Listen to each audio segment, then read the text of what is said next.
Back to the classic spy movies. Take a deep breath, count 5, and die. Today we decode the lethal 1957 spy movie called just that.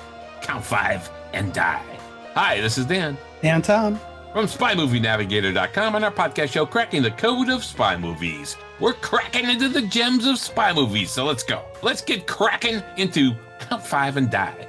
This 1957 movie is about World War II, taking place in 1944, and concerns feeding the Germans misinformation about the D-Day landing locations. This time, trying to convince the Germans that the invasion will take place in the occupied Netherlands. Now, we have seen lots of movies, like The Eye of the Needle, that deal with this concept. It was such a strategic part of the Allied victory that many movies have focused on it. This one does too, with the focus being the Netherlands. So, I think this is a pretty decent spy movie with a little different twist. Yeah, so this is a more obscure movie about World War II. A lot of people don't know it. But is it a spy movie? I think it is. What about you, Dan? No, of course, it's a spy movie. The whole thing is about spies and counter spies. It isn't an action movie. That's a for spy. sure. It's a spy movie first and foremost. And it's based on a true story, they say, from the OSS, the Office of Strategic Services, the predecessor to the CIA. Okay, so you say this is a pretty decent spy movie. I think it's an okay spy movie. Uh-huh. It isn't long, which is good. And the plot does work. But for me, there are better spy movies out there. It's fine if you're looking for a shorter spy movie to watch some night. Now, you also talked about this being about the plot to convince the Nazis that the invasion would take place in Holland and how that was real. Well, in the title sequence, they do tell us it's a true story, which is what you said, but they always say it's a true story. Who knows if it's really a true story? It's based on a true story. When they say that, they could do whatever they want. Well, Decision Before Dawn, which we just did. Same type of thing.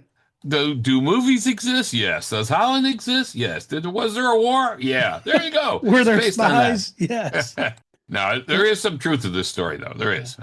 Now, we know there were many plots to deceive the Germans at that time, and Netherlands was one of the places that the Allies picked as a diversion point.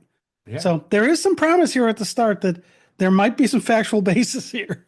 Yeah, so there you go. All right. So you think it's an okay spy movie. I think this is a good spy movie because the way the story unfolds, how they tell the story, the graphic and lighting and everything else that they've done with this movie is pretty darn good. And so we're going to talk about some of that stuff. So is it worth watching? I think so. But you're going to want to listen to this because we're going to kind of tell you what to look for. All right. There were many attempts to fool the Nazis in real life as to where the invasion would take place. All right. So here we go. We have an important mission, and we have some very good actors in this movie, a good storyline with some twists and turns, and it offers intrigue in a relatively quick story. Like I said, it's not that long. Only about an hour and 32 minutes. Worth your investment? All right, let's see. First of all, I always like to know, where did they get the title? From a book or novel? From a real operation? Where? Count 5 and die. Wow. Well, the phrase comes from a conversation between the character Dr. Mulder and Roland Hertog later in the movie. It's a great scene, and David Kossoff, who plays Dr. Mulder, is really great in this. He is. I really like him. And he talks about getting captured and then taking your cyanide capsule. We've seen this discussion in many spy movies. You've got to take your cyanide capsule if you're captured.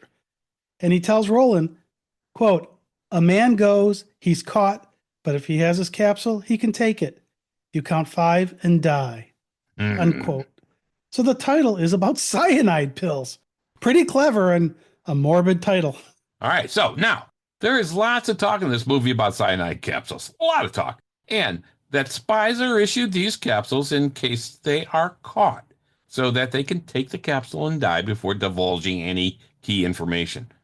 We know this in all spy movies and in real life. Spies had these pills.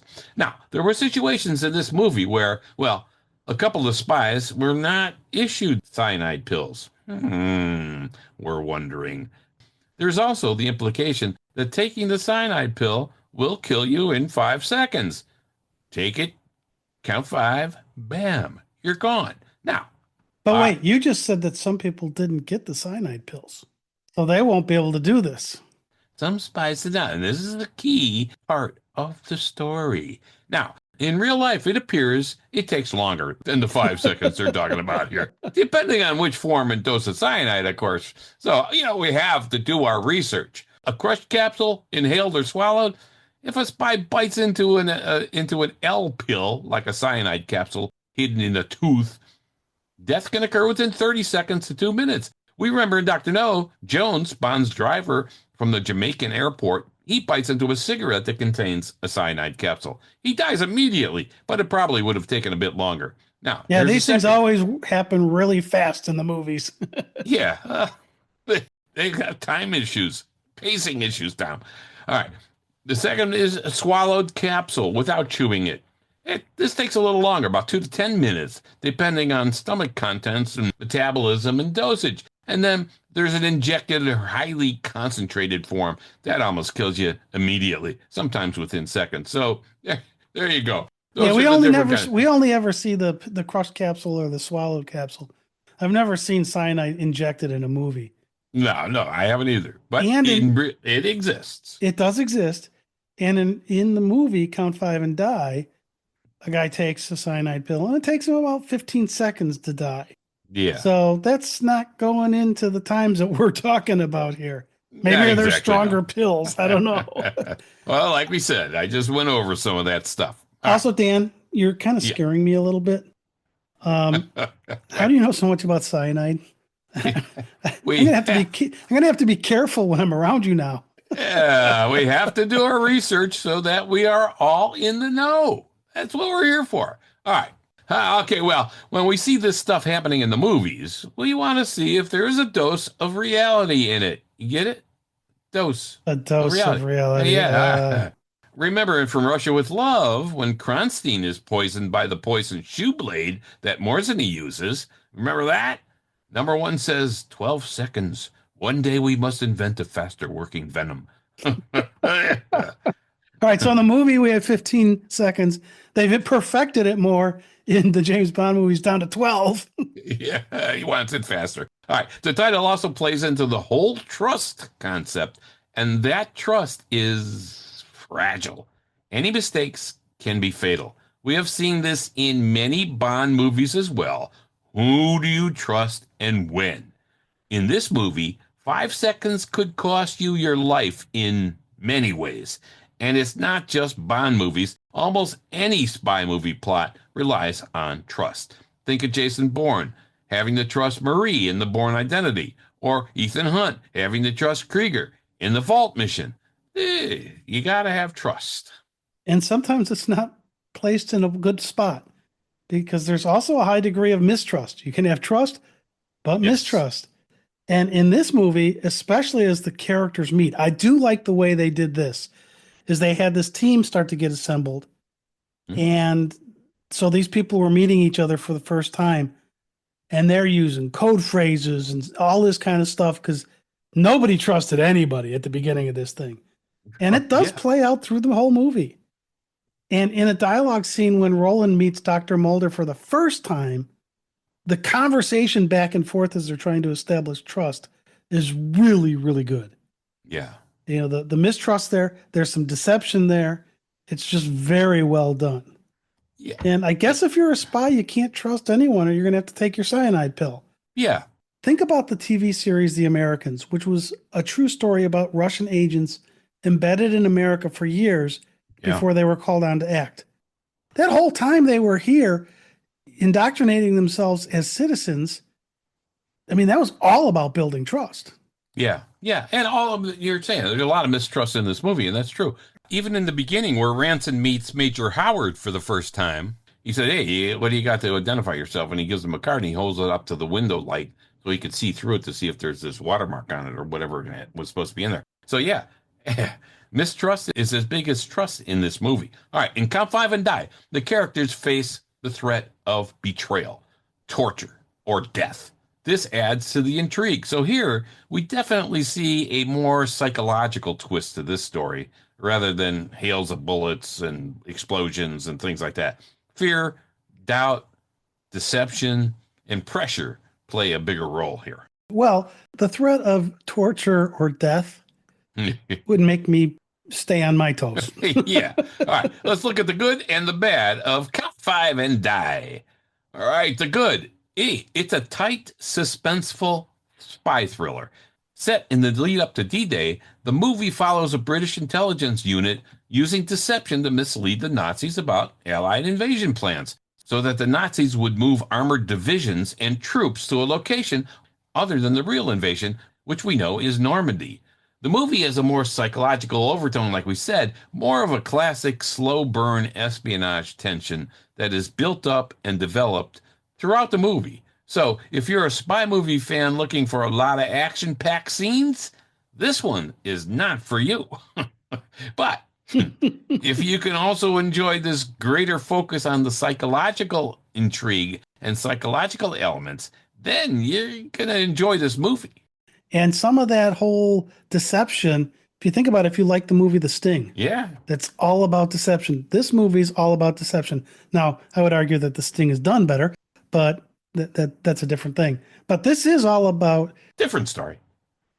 different story. Now, this is all about espionage, which is why we think this is a realistic World War II espionage thriller. Yeah. Because the entire movie is based on a real type of wartime operation, and it's a spy operation. Yeah. Counterintelligence and misinformation are key to what they're doing because they're trying to misinform the Nazis as to what's really going to happen. And the focus is on clever mind games, and there are a bunch of them here. Yes. And emotional and psychological manipulation over guns and explosions, making it stand out from your typical World War II movie or more modern spy movies where everything's all about action and explosions. Yeah, right. So this has a more real feel to it than many of the more current spy movies that we see. Yeah, and I like when spy movie plots feel real, like you're saying. There are botched raids, there are multi-levels of deception, there's mistakes made, and real sacrifices made as well.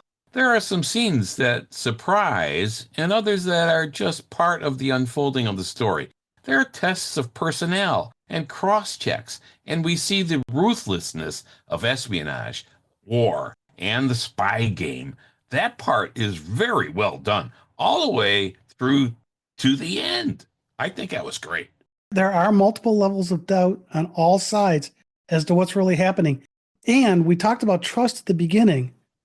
People not necessarily trusting each other 100% causes some problems in this movie. Absolutely. So I think that multiple levels of doubt and the trust factor here is done well. Yeah. Strategy, carrying out the mission at all costs on both sides, and sacrifice dominate this whole story. Absolutely. Yeah. The next positive really is the acting. There's some great acting here. Very strong performances. So let's look at Nigel Patrick. He gives a smooth, layered performance as the experienced British agent, Major Julian Howard, who is in charge of this entire operation. He is strong throughout the movie and perhaps turns in the best performance of any in the movie, I think. He's terrific. For him, trust is huge. Yeah. He's one of these people that everybody has to trust, and he has to trust other people, but he doesn't necessarily tell everybody what's going on, yeah, which does cause some problems. Yeah. You know, and I do agree with you, Dan. Nigel Patrick does a good job of showing this distrust and trust where the lines are for him. You're on a need-to-know basis. That's what he's, whatever. And I definitely don't need to know. All right, Jeffrey Hunter. Jeffrey Hunter plays the more idealistic American newcomer here, Captain Bill Ranson, and his character undergoes major shifts and transformations as the mission unfolds. He gives the movie an emotional arc I think that's often missing in a lot of spy movies. His development here is a key element in the unfolding of the story, and it seems to me realistic. Well, and I like the fact how they juxtapose him with Howard. Yeah. Because here, for Ranson, you see this American immature agent helping out the pro-polished Howard. But his character does grow on you, but initially you're kind of like, wow, this guy's a buffoon. Yeah. You don't exactly know what to think of him. You don't think, oh, man, this guy's not as professional as Howard. All right. Hunter plays the character well, and we see this transformation unfolding before us, and we can see the turning point, too. So, very well done. Yeah, now for me, the only thing I didn't really think he did well, and it was probably the direction he received, was how he dealt with having to change his thoughts about someone in the movie. I'm not going to say who, but the change he had was so abrupt. And it seemed to me that he played this change Hmm. a bit too over the top. Well, okay, see that didn't bother me. I know what you mean, but the situation foisted upon him is absolutely abrupt, and so I think his reaction is, I think, normal and expected. So that didn't bother me at all. Now let's look at the woman in this movie, Anne-Marie Duringer. She adds intrigue as the femme fatale, Roland Hertog. She is the unit's radio operator and is a dating interest of one of the characters. Her loyalties are in question from all angles, which keeps the audience guessing. One wonders what she will do at many junctures of the movie. Duringer is spot on in her characterization of this character, which is a major player in the story. Oh, absolutely. And you talk about her loyalties being questioned. Yeah. When we first meet her, there's kind of a humorous, albeit sign of the times thing that happens in terms of how people had perceived her before she got there. All right. So at the beginning of the movie, right, Yeah. her loyalties are in question. I mean, these people didn't know who any of these people were. They just knew Roland Hertog was coming in. They all thought it was a guy. So they had everything set up for it to be a guy. Yeah. Well, as she explains, if there's an E at the end of it, it's a female. Yeah. Right? But they didn't know that. So instantly there was something off-putting about her to the people because they were expecting somebody different. Yeah. Yeah. Oh, good head. You're a woman. Yeah. Okay. Yeah, Great exactly. perception. Now, supporting cast here is also very good for the most part. No one seems totally out of place, which is great. Yeah. And like I said before, David Kossoff, who plays Mulder, is Terrific. my favorite part of this He's movie. great. And it's not just the scene where he talks about the cyanide, No. but every scene he's in, it works. And it works in a large part because of the way Kossoff plays Mulder. Yeah. He is absolutely terrific in this movie. Like I said, the casting was awesome and the acting is spot on. Another positive in Count Five and Die was it was filmed all in black and white, but it's very crisp black and white cinematography by Arthur Grant. The cinematography establishes quickly a moody, shadowy atmosphere of wartime espionage, and it has the film noir feel to it that was popular in the 50s. It makes terrific use of low lighting, close ups, and confined spaces to build the tension. I mean, even at the very beginning, you see some great camera angles too from the cinematography, from the top down of people walking on the street, views out of windows of watching people, and so on. It's just really, really well done. And done in black and white the way they did it, I mean, terrific. And I'm going to say maybe. All right. And the reason for that is you can watch this thing in a bunch of different places. You can pay for it on Amazon, get a good print there. If you go to YouTube, there's a bunch of different prints available for it. And some of them are just too dark. In fact, the first one I watched, I got about 10 minutes into it and gave up and went, I got to find a different copy of this movie. There are out here. several versions. Yeah. And the black and white adds to that. So what we'll do is we'll put in the notes on this episode a link to the version that I watched that was a lot crisper. Yeah. And a little bit brighter so that you could actually see what was going on. Yeah. Because how you watch it is going to matter. Yeah. Right. All right. So if you watch a good version of this, and there are many, it's on YouTube, it's on Prime, it's everywhere. There are so many facial shots and mood shots that you feel the tension of the moment through the use of lighting and the camera techniques. I thought that was really, really well done.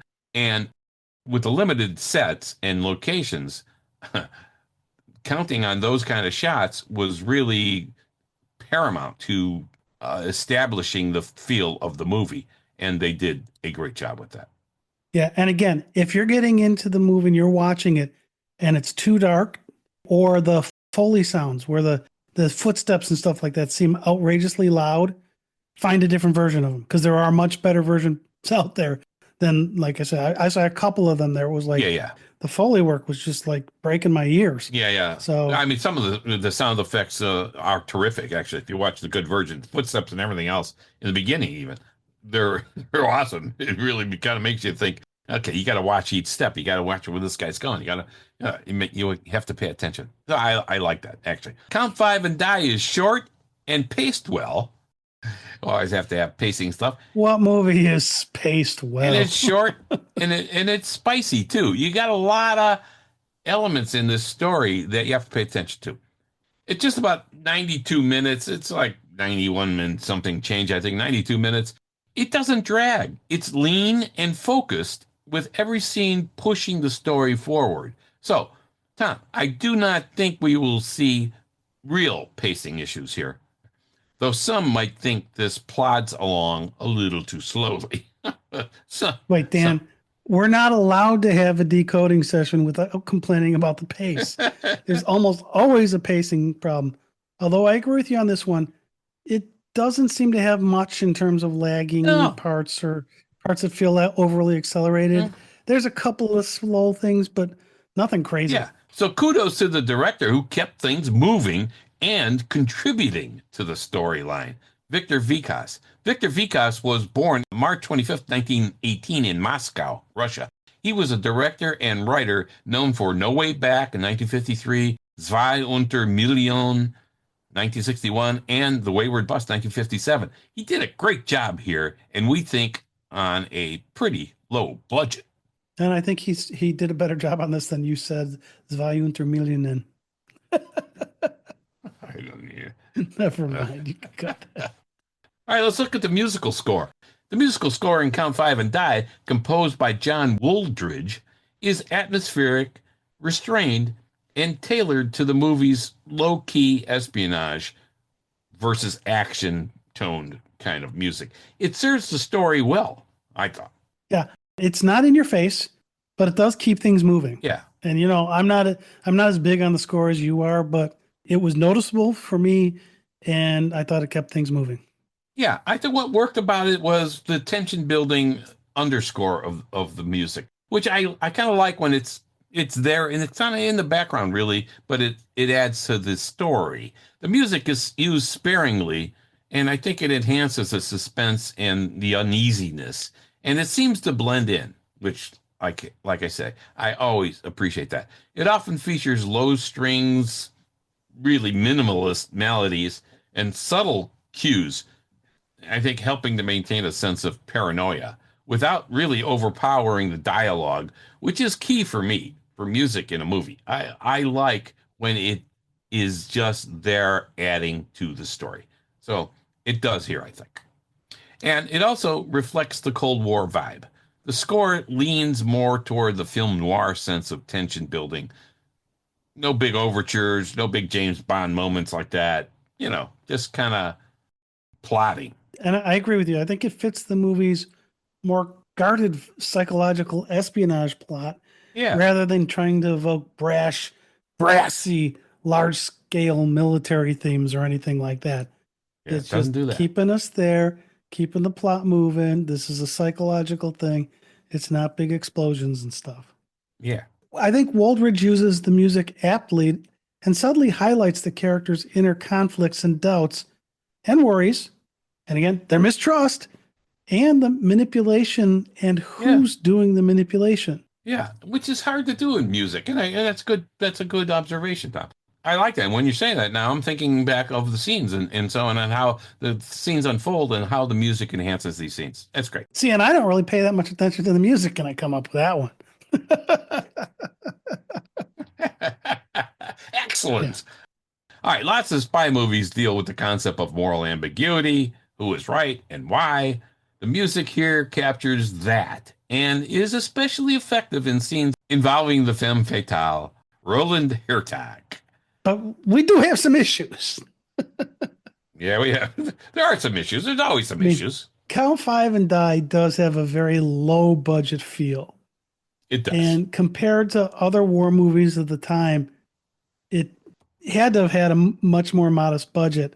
There are very limited sets. It really felt Yeah, low Ken budget. Adams wasn't within a million miles of this movie. So, Really. I mean, there yeah, are minimal exterior shots, no large scale battle scenes. John no, Palat was the production manager for this one, and he did what he could with the budget. hmm But some of the production design just feels stiff or stagey to me, and I think it's because they really didn't have the money to do it. Now, this yeah, production manager, John Palat, was born January 1st, 1920, in England. He was a yeah. producer, production manager known for Sebastian in 1968, Wuthering Heights in Ooh, 1970, that's a biggie. and another 1970 movie, The Revolutionary. Yeah. All right. So that's pretty good. Some say that some of the supporting cast performances were just okay, not strong. I don't know. I thought they were pretty solid in Well, general. because you've got to put Dr. Mulder in the supporting cast, and he was just so Yeah, good it was that I'm fantastic. giving the thumbs up to the supporting cast. Yeah. All right. Another complaint about the movie, of course, is that it is talk heavy and slow. Well, it is talk heavy. There's no question about that. If you're expecting action or battlefield scenes, this isn't that kind of movie for you. This is more espionage and mental, like we've been saying. So, is it talk heavy? Yeah. Is it slow? I don't think it's slow. Like we said, the pacing I thought was pretty good. Yeah, for me, what you're saying is a negative is a positive, Yeah. right? It's about the story that has to be told to us. Yeah. And it's, Since there isn't any actions, words are the medium for us to get what's happening. yeah. This had to be a fairly lengthy script for its size. Yeah. I mean, it's And dialogue driven. yeah, and I thought it was good. Yeah. It's methodical, which can come off, it could come off as slow or dry to modern audiences or those who are used to flashier war movies or action-packed movies. But this is a production of its time and intentionally focuses on the planning and the execution of a very meticulous spy mission. So it's okay. I liked it. Another negative is that the romantic subplot feels rushed. Well, the relationship between Hunter and Duringer's characters is the issue. I mean, there has to be some romance in a spy movie, right? We No, have to have there some. does not. Right? Tom always loved when they Yeah, force it. yeah. To me, romance often detracts from the plot. Yeah. I mean, here it develops quickly and therefore certainly lacks depth. And I don't know if Ranson was written in such a way that it would have any depth. So this seems more like a plot device than a believable romance. And it's to me, it's easy to see this and feel this. I really think this is rushed. I don't know that it was necessary, but if it was necessary, they had to put more depth into it. Well, it does add intrigue to the story, and it adds a little more doubt for us as the audience of what's going on. So, okay. All right. But it didn't feel right. To me, it was just too rushed. You know, Yeah. how it all it went down. Now, I'm going to also say this Ranson guy, Yeah. he's a bigger misogynist than any portrayal of James Bond. This guy is a cad.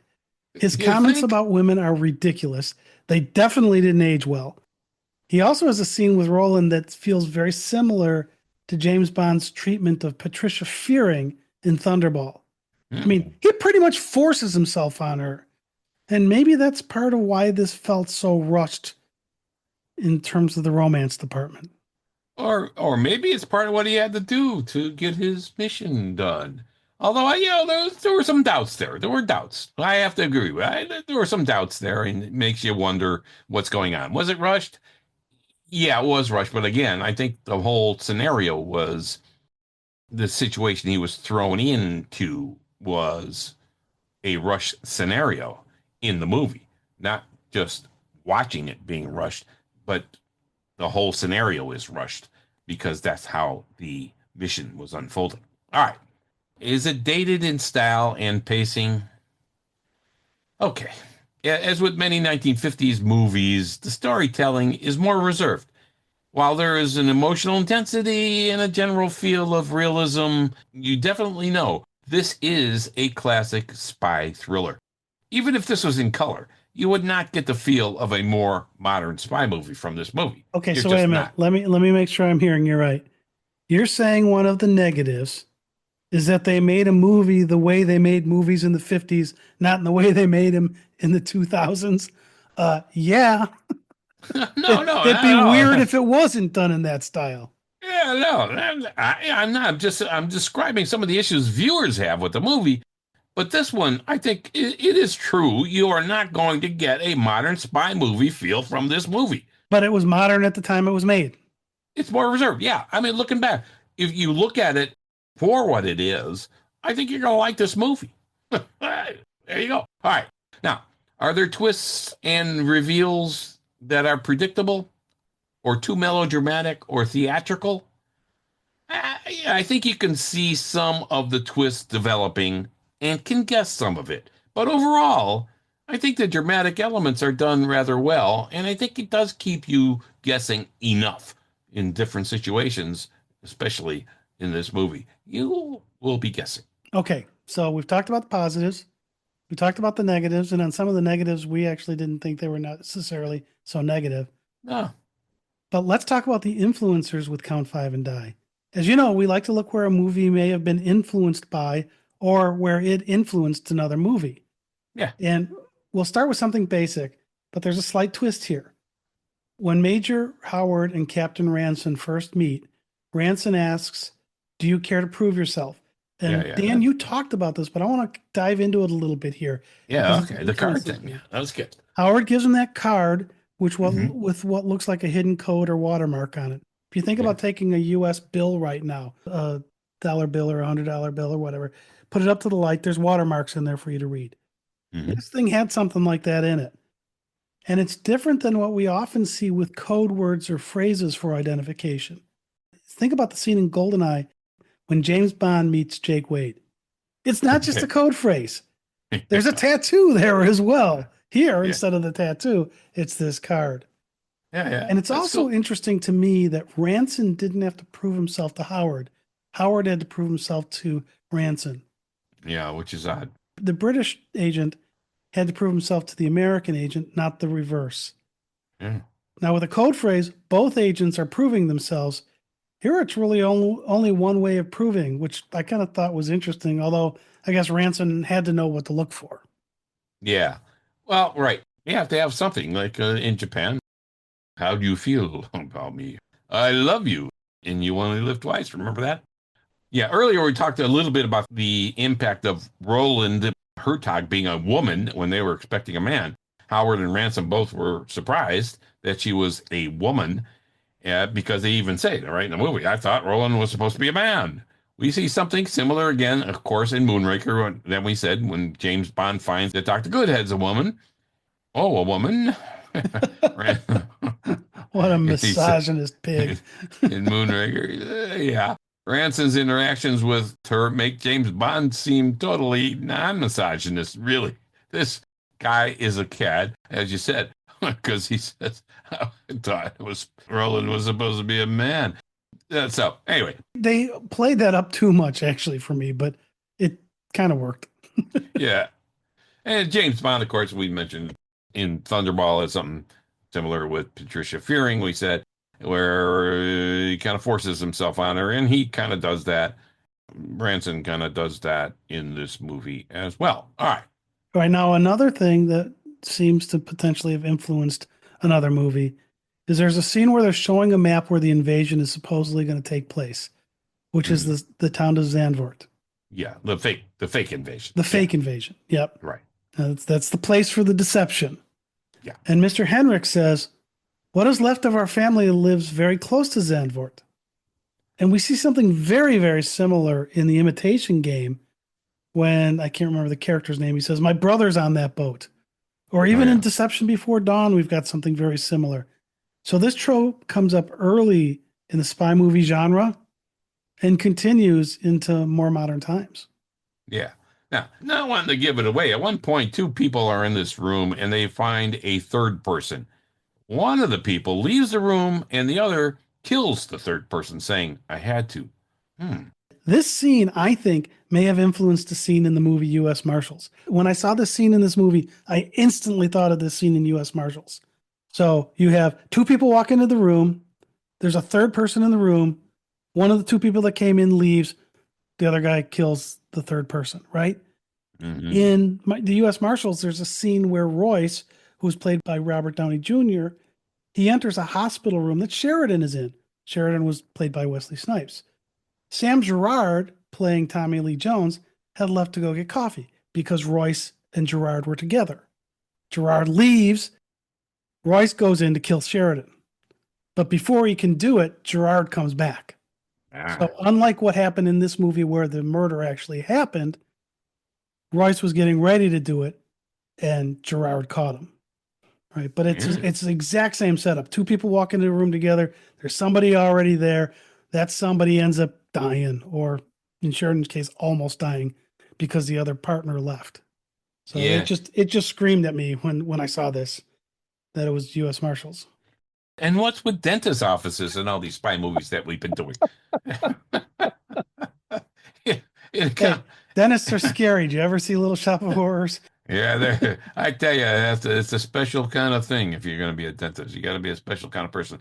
All right. Well, it's almost becoming as common as trains in spy movies. Yeah. In Count 5 and Die, there's a dentist. We won't give away what happens with him, but there is a key scene in his office. In the original The In-Laws, Sheldon was a dentist, and in the 1934 version of The Man Who Knew Too Much, a key scene happens in a dentist's office. Hey, it goes on. All right.